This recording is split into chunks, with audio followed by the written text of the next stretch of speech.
여러분 안녕하십니까? 이정명TV의 이정명입니다. 김용택 시인의 시 가운데 어느 날이라는 시가 있습니다. 소개를 해드리겠습니다. 나는 어느 날이라는 말이 좋다. 어느 날 나는 태어났고 어느 날 당신도 만났으니까, 그리고 오늘도 어느 날이니까 나의 시는 어느 날의 일이고 어느 날에 썼다. 네, 시는 여기까지입니다. 평범한 것 같은 일상 중의 하루인 어느 날. 하지만 세월이 빠르다고 느끼는 나이가 되었을 때는 그 어느 날 중에 하루인 오늘이 정말로 소중한 날입니다. 이 소중한 날, 푸른 하늘도 보고 구름도 보고 비도 보고 이웃의 얼굴도 봐야 하는데 요즘에는 그렇지 못한 사람들이 참 많은 것 같습니다. 가야 할 때를 알고 가는 이의 뒷모습이 얼마나 아름다운가, 이런 시가 있죠.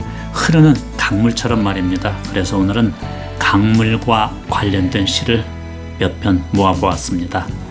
먼저 강원교 시인의 시입니다. 우리가 물이 되어 만난다면 감은 어느 집에선들 좋아하지 않으랴. 우리가 키 큰 나무와 함께 서서 우르르 우르르 비오는 소리로 흐른다면, 흐르고 흘러서 저물녘엔 저 혼자 깊어지는 강물에 누워 죽은 나무 뿌리를 적시기도 한다면, 아직 처녀인 부끄러운 바다에 닿는다면. 그러나 지금 우리는 불로 만나려 한다. 벌써 수치된 뼈 하나가 세상에 불타는 것들을 쓰다듬고 있나니, 만리 밖에서 기다리는 그대여, 저 불 지난 뒤에 흐르는 물로 만나자. 푸시시 푸시시 불 꺼지는 소리로 말하면서 올 때는 인적 끝인 넓고 깨끗한 하늘로 오라. 시는 여기까지입니다. 물은 평화고 생명이죠. 자연을 키우는 것은, 대지를 풍요롭게 가꾸는 것은 물입니다. 그래서 시인은 흐르는 물로 만나자고 말합니다. 대립과 갈등의 불로는 만나지 말고요. 어쩌면 요즘 우리 사는 세상에 대해서 말하는 것 같습니다. 조화로운 합일이 이루어지는 세상에 대한 소망을 노래하고 있습니다.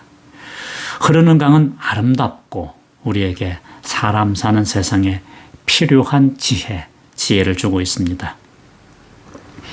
아름다운 시어로 우리 마음을 편안하게 하는 시를 쓰시는 김영랑 시인도 흐르는 강물이 우리 마음 안에도 있다고 말을 하고 있습니다. 김영랑 시인의 끝없는 강물이 흐르냅니다. 끝없는 강물이 흐르네. 내 마음에 어딘 듯 한편에 끝없는 강물이 흐르네. 돋쳐오르는 아침 날빛이 빤질한 은결을 돋우네. 가슴엔 듯 눈엔 듯 또 핏줄엔 듯 마음이 도른도른 숨어있는 곳, 내 마음에 어딘 듯 한편에 끝없는 강물이 흐르네. 1935년에 시문학사가 발행한 영랑 시집에 있는 시입니다. 시인이 말하는 흐르는 강은 현실 속의 강은 아닙니다. 자신의 마음속, 그러니까 평화롭고 아름다운 내면을 표현한 것이죠. 하지만 우리가 눈여겨본다면 아침과 저녁 출퇴근 시간에도 얼마든지 시인이 말한 강을 볼 수는 있습니다. 돋쳐오르는 아침 날빛이 빤질한 은결을 돋우네. 바로 이 장면인데요. 햇빛을 받아 금비늘이 떠서 빛나듯 강물에 햇빛이 반짝이는 모습은 맑은 날이면 얼마든지 어디서든지 볼 수가 있습니다. 서울은 한강을 전철을 타고 자동차를 타고 다니면서 언제나 볼 수 있는 풍경입니다. 반짝반짝 부서지는 햇살은 평화인데 인디언들은 그 모습을 화살이 내리꽂히는 것 같다고 표현을 한다지요. 김영남 시인의 끝없는 강물이 흘러내렸습니다. 정우성 시인도 강물이라는 시에서 흐르는 것이 물이니까 그대로 흐르게 두라고 말합니다. 강물, 그대로 두어라. 흐르는 것이 물이다. 사랑의 용서도, 용서함도 구하지 말고, 청춘도, 청춘의 돌무덤도 돌아보지 말고 그대로 두어라. 흐르는 것이 길이다. 흐느끼는 푸른 댄잎 하나, 날카로운 붉은 난촌잎 하나, 강의 중심을 향해 흘러가면 그뿐. 그동안 강물을 가로막고 있었던 것은 내가 아니었다. 절망이었다. 그동안 나를 가로막고 있었던 것은 강물이 아니었다. 희망이었다. 네, 정우성 씨는 말합니다. 처음에는 강물도 급하게 달렸을 테지만은 들판에 이르러서야 자신이 얼마나 정신없이 달리고 살았는지를 깨닫게 된다고요. 그래서 강물이 완만히 흐를 때 비로소 새소리와 벌레 소리를 듣게 됩니다. 인생은 물리적 시간이고 신이 우리에게 준 시간의 질과 양은 공평하기 때문에 우리는 각자에게 주어진 시간을 잘 요리하는 자량권이 있다고 말합니다. 정우성 시인은 느림은 여유고 안식이자 성찰이며 평화라고 말합니다. 또 빠름은 불안, 위기, 경쟁이라고 하죠.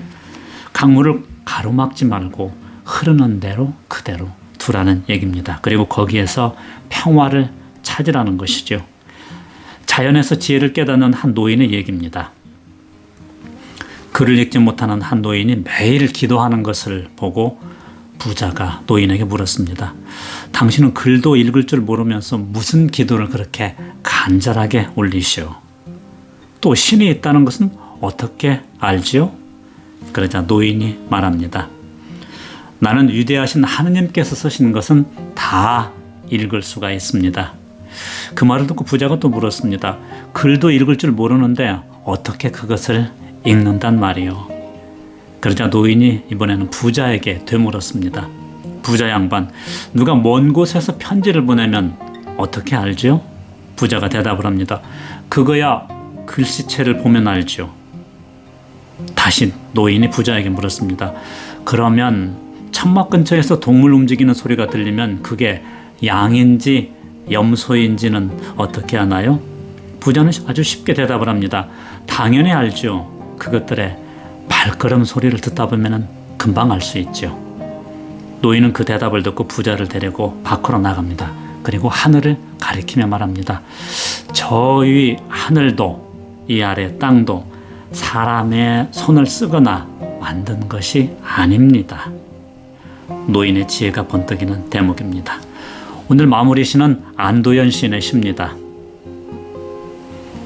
강.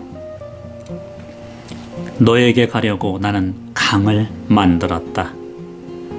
강은 물소리를 들려주었고 물소리는 흰 새떼를 날려보냈고 흰 새떼는 눈발을 몰고 왔고 눈발은 울음을 터뜨렸고 울음은 강을 만들었다. 너에게 가려고 누군가를 그리워하며 강을 생각합니다. 강을 지나는 동안 물소리가 들려오고 새떼도 보이고 눈발도 날리고 그렇게 해서 그리움은 절정에 이르게 됩니다. 역설적이게도 강은 이별이기도 하지만 만남도 이루어집니다. 흐르는 강물처럼 시간도 흐릅니다. 흐르는 강물은 우리에게 여러 가지 삶의 지혜를 줍니다. 활활 타오르는 불로 만나지 말고 여유와 평화를 가진 강물로 만나라고 말입니다. 느린 게 아니라 완만하게 여유를 가지고서 말입니다. 여유 속에서 평화를 느끼는 때로 그리운 얼굴도 생각하는 멋진 10월 보내시기 바랍니다. 이정명의 행복한 동행이었습니다.